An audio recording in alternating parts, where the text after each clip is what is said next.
Welcome to the Kill Count, where we tally up the victims in all our favorite horror movies. I'm James A. Janice, and today we're starting the Silent Night, Deadly Night series with the original that came out in 1984. Silent Night, Deadly Night caused a huge controversy when it first came out, with people so upset about a homicidal Santa Claus that the movie was pulled from theaters a week after its release. For anyone who thinks that people are too sensitive nowadays, you gotta remember that in the 80s we had stuff like this and Sam Raimi getting obscenity charges for The Evil Dead. There was much more of a moral panic back then. Watching this movie, it's a little hard to understand the hubbub. Yeah, it's a bloody slasher, and it's definitely on the sleazier side of things, but compared to a lot of other slashers from the 80s, it seems pretty par for the course. I guess people just didn't like the idea of a revered childhood icon becoming a murderer. But maybe because of the controversy, Silent Night, Deadly Night became a cult classic and spawned 4 sequels, 2 of which had nothing to do with the original, as well as a 2012 remake, because of course there was one. As per usual, I'll be covering the entire franchise this month, but since the series is relatively obscure, and a lot of the movies are just plain bad, I'll be sprinkling some extra releases in between the sequels as holiday treats for you all. So no complaining about these stocking stuffers, got it? One last thing, I'll be using the unrated version of this movie for the kill count because all of the additional footage is just extra gore and nudity. The changes aren't significant enough to justify a full-on cut comparison. With that in mind, let's get to the kills. The movie begins on Christmas Eve, 1971. Little Billy Chapman is in a car with his mom, Ellie, his dad, Jim, and his baby brother, Ricky, on their way to visit Grandpapa in a, Utah mental facility. Damn, Utahns couldn't be a scotch more creative with that name. Grandpa Chapman, played by Will Hare, is catatonic and can't speak or hear anything. That is until Billy's parents needlessly leave him alone in the room to go look at Grandpa's records or some shit. That's when Grandpa springs into life like a possessed animatronic and starts spitting war on Christmas rhetoric to his grandson. Christmas Eve is the scariest damn night of the year. Grandpa tells Billy that Santa only rewards the kids who have been good all year without fault.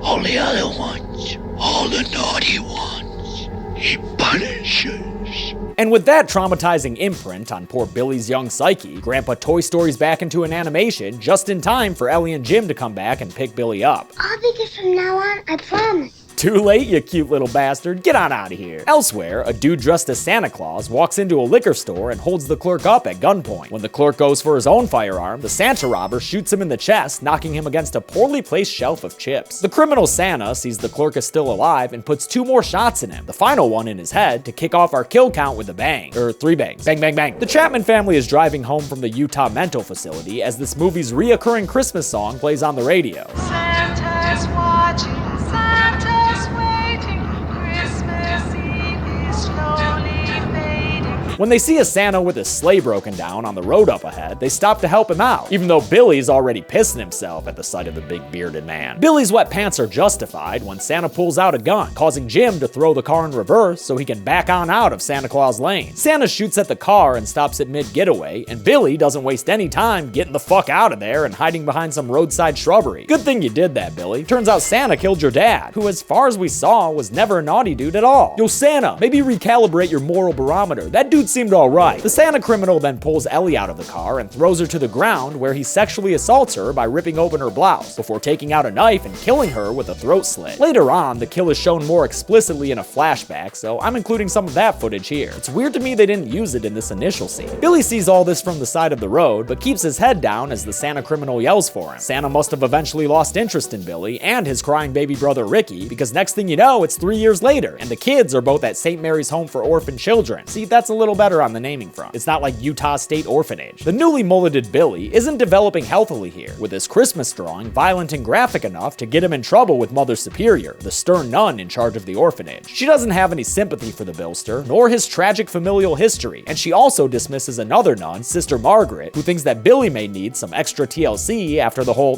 murder Santa thing. He needs help, Mother Superior. He'll get it. Yeah, he will, but maybe not the type of help you're talking about. Because right now he about to get a first-class lesson in love making when he spies through a door's cartoonish keyhole to see a sex scene shot in intimate close-ups with like softcore porn levels of caressing. As Billy gets flashbacks to when his parents were killed by the criminal Santa, Mother Superior arrives and tosses him away from the door. Then she goes inside the room and takes a freaking belt to the naked lovers. Devil! I don't know what's so satanic about some vanilla-ass missionary. It's not like they were doing a devil's triangle. She comes outside to yell at Billy, and the movie gives us a reminder that Billy's little brother is a character. Billy, what's wrong? Your brother's in that case, that's what's wrong. No, he's not! Take it back! Don't sleep on Ricky Chapman, yo. We got 2 sequels with him ahead of us. Mother Superior gives Billy your average Catholic talking to. You know, guilt and sex negativity. But when we do something naughty, we are always caught.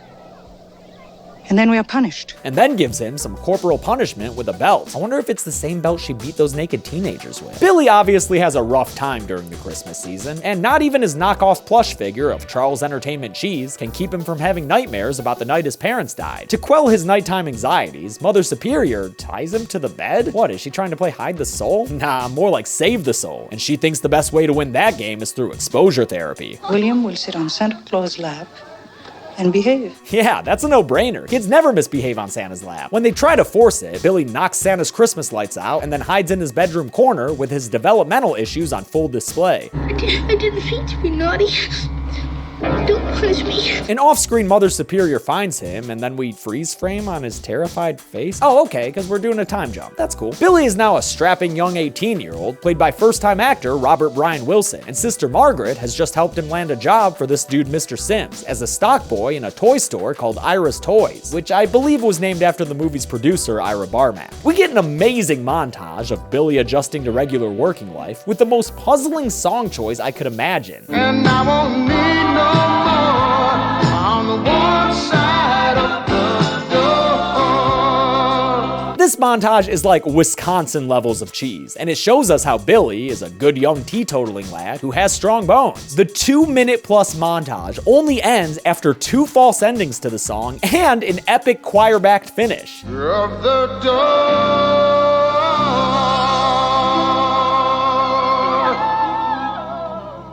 That montage alone elevates this movie from forgettable slasher to must-see cult classic. Awesome work by musician Morgan Ames, who also composed that Santa's Watching song that sounds exactly like a real Christmas song. Billy's job performance has suffered during the holiday season, as noted by an angry coworker named Andy. It'd probably help if there wasn't a store Santa constantly hanging around and giving him flashbacks. Another coworker, Pamela, is much nicer to Billy, so naturally, he has a dream of her in another softcore pornish scene that, no joke, features the fuzziest ass crack I have ever seen. I think Billy's the mayor of Dingleberry Town. Mr. Sims is told that their usual store Santa is unavailable by another employee, Mrs. Randall, who what, is she HR or something? How can this tiny local toy store afford like 1 billion employees and a constantly present Santa Claus actor? What gives? Is this what it was like before Walmart and Amazon? Anyway, the 2 of them recruit Billy to be their new store Santa, and he's fucking thrilled for the opportunity. It goes about as well as you'd expect it to. I don't bring toys to naughty children.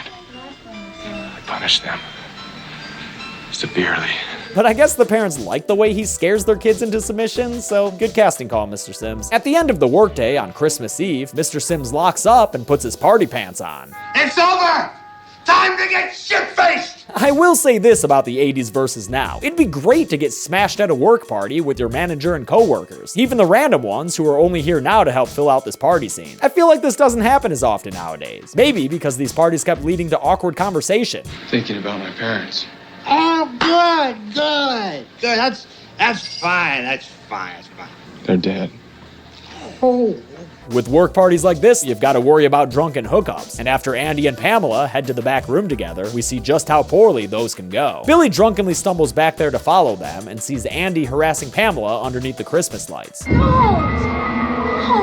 Andy gets real severe real fast, ripping open Pamela's shirt and pushing her down in an unfortunate scene that triggers traumatic flashbacks for Billy. And if you think this movie uses flashbacks a lot, just wait until the sequel. This is when Billy Chapman finally snaps, and while screaming naughty, he attacks Andy, grabs some Christmas lights, and lifts him off the ground with them wrapped around his neck. It doesn't take long for Billy to secure his first kill, murdering Andy via colorful asphyxiation. Hey, at least he doesn't leave the body hanging up after New Year's. Pamela, shocked at the violence she just saw, calls Billy a crazy bastard and lashes out at him. So in response, he grabs a box cutter and proselytizes in her face. Punishment is necessary, Pamela. He stabs her and slits her torso open. And yeah, the darker shot there is from restored unrated footage. Kind of a dick move to murder the victim in this one, Billy, but I guess you're all kinds of messed up, huh? Mr. Sims comes back to the storeroom to investigate the noises he's heard, and yep, he gets killed too, after Billy jumps out from behind a shelf with a hammer and kills the store manager with a swipe of the claw. The kill itself is off screen, but in just a minute, Mrs. Randall will come back and find his body lying among a bunch of boxes, giving us a better look at it. Merry Christmas to us all. With the background extra store workers all apparently gone by this point, Mrs. Randall is the last to go, and Billy kills her by shooting her with an arrow that goes straight through her back. Only in the fuzzy unrated footage do you get to actually see the arrow through her body, so yeah, if you couldn't tell already, the unrated version is the only way to go with this movie. Billy clocks out and leaves all his victims' bodies behind, so later, when Sister Margaret comes to check on him, she finds them and screams with the nutcrackers.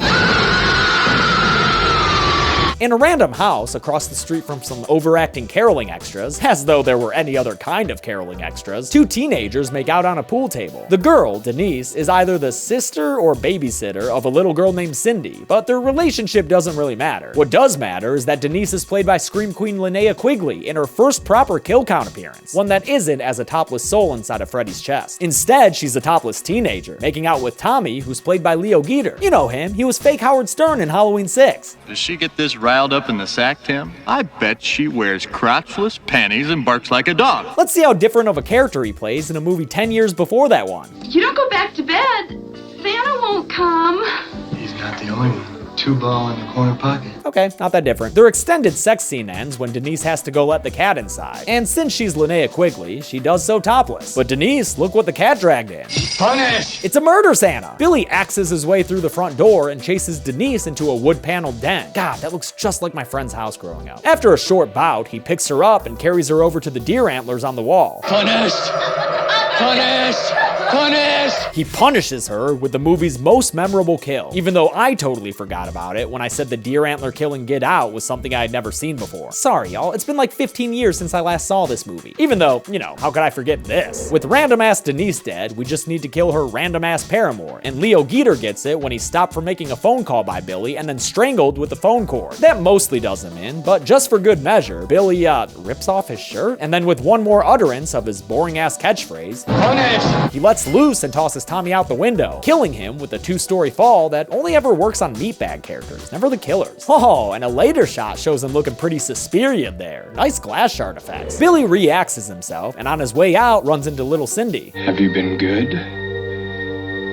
Or have you been naughty? When Cindy affirms her lack of naughtiness, he gives her a bloody box cutter. Damn it, Santa, this accessory is useless if you don't also give me box cutting Barbie. Now, if you thought the Linnea Quigley scene was a non sequitur, here's something even more random. A scene where we watch two kids with sleds in a forest get beaten up by a couple of bullies. The bullies scare them off and steal their sleds so they can have a rousing good time together.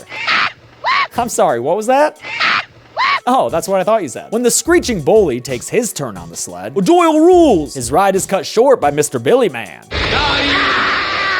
Yeah, that kid gets decapitated with an axe, and his headless body slides down the slope on the sled where his screaming friend finds him. Hey dude, are you sure that's Mac? Because it's not like there's a head or anything. Oh, yep, I guess that's Mac then. Throughout all this, the cops have been scrambling for Santa Claus, causing them to invade the occasional house without a warrant and ruin the occasional childhood. Daddy. Yo, fun fact, that Daddy Claus is friggin' Don Shanks, the guy who played Michael Myers in Part 5. You know, the one all of you pointed out was still super ripped in my video interviewing the Michael Myers actors. This was 5 years before he played Mikey. Crazy, right? Sister Margaret offers to help the police and tells them that Billy is probably headed to the orphanage in which he grew up, where Mother Superior is now in a wheelchair, but still just as cranky about her orphans getting Christmas gifts. They send a cop, Officer Barnes, over to St. Mary's to check it out, and when he gets there, he does in fact find a Santa Claus crossing the street to meet a bunch of excited orphans. Chief among them, Billy's little brother Ricky, played by a third actor now. Barnes gets out of the car and opens fire on the Santa, killing him right in front of little Ricky Mark III. Only it turns out that this Santa was Father O'Brien, who was slated to be the orphanage's Santa Claus this year, and who couldn't hear the cops' warnings because he was deaf. Damn, that cop killed a priest and a Santa Claus at once? That definitely gets you on the naughty list. It at least gets him a dressing down from Mother Superior, and to apologize for his pastor side, he offers to look around the orphanage and help secure the area. He ends up checking out a, well, I thought it was a work shed, but it actually might be a bomb shelter? Let's see, 1984, that's first term Reagan Cold War era. Yeah, probably a bomb shelter. In any case, he dies when he's done exploring it. Punish!